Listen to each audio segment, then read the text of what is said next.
Aku manusia yang punya perasaan, yang ingin disayangi dan menyayangi.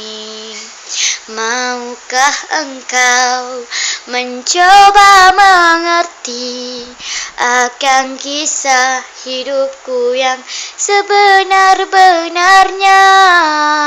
Apalah arti kata sebuah cinta jika hanya melihat yang baiknya saja? Tolonglah aku dan jawablah aku.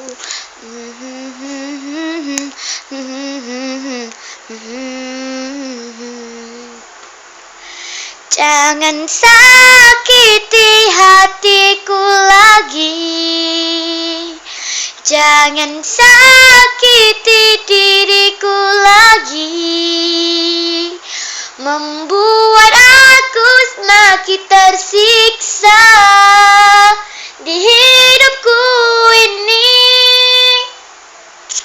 Sahabat sejati selamanya, esok kita berjumpa di taman bunga bersama, bersama berdua. Kita bermain dengan riangnya, kita tak sedar sebenarnya kita jatuh cinta. Kita takut perkara itu berlaku, kita saling mencintai tanpa sedar, tanpa sedar, tanpa sedar.